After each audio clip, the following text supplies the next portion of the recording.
নমস্কার বন্ধুরা, মিনুর রান্নাঘরে আপনাদের স্বাগত। চলে এলাম নতুন একটা রেসিপি নিয়ে। আজকের রেসিপিটা অন্যরকম। এটা হচ্ছে একাদশী উপলক্ষে একটা সাবুর পায়েস তৈরি করব। সেই রেসিপিটা আপনাদের দেখাবো।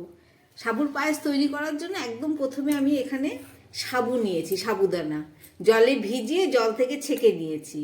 এছাড়া রয়েছে দুধ, 1 বাটি দুধ নিয়েছি। দুধটা জাল দিয়ে ঠান্ডা করে নিয়েছি।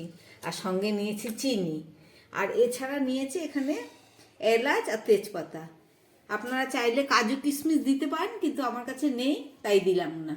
তাহলে চলুন শুরু করি। একদম প্রথমে আমি এই যে একটা হাঁড়ি বসিয়ে দিয়েছি। এবার হাঁড়ির মধ্যে আমি দিয়ে দিচ্ছি একটু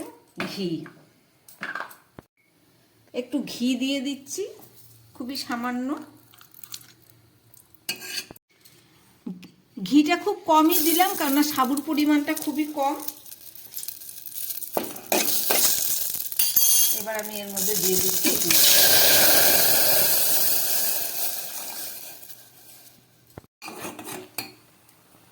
দুধটা ফুটে উঠেছে।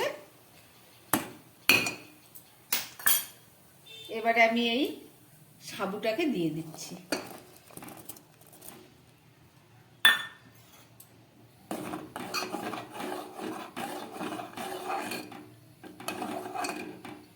রান্নাটা একদম প্রায় সিদ্ধ হয়ে গেছে।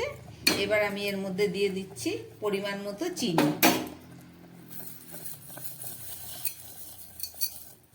যতটা সাবুদানা ছিল ঠিক ততটাই চিনি দিলাম।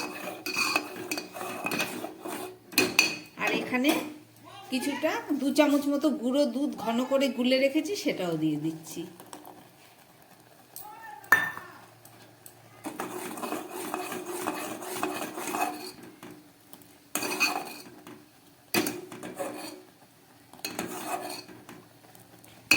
সাবুর পায়েসটা একদম ফুটে গেছে,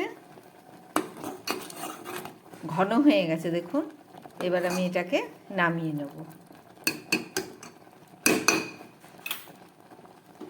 গ্যাসটাকে বন্ধ করে দিচ্ছি। বন্ধ করে আমি 2 মিনিট মতো ঢাকা দিয়ে রেখে দিলাম। ফেরত এসে দেখাচ্ছি।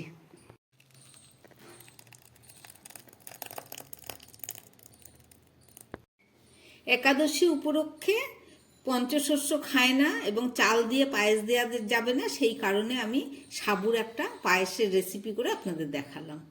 চলুন, রান্নাটা আমার একদম রেডি হয়ে গেছে। আপনারা দেখলেন। যদি ভালো লাগে তাহলে চ্যানেলটাকে লাইক করবেন এবং সাবস্ক্রাইব করবেন। নমস্কার, সবাই সুস্থ থাকবেন, ভালো থাকবেন।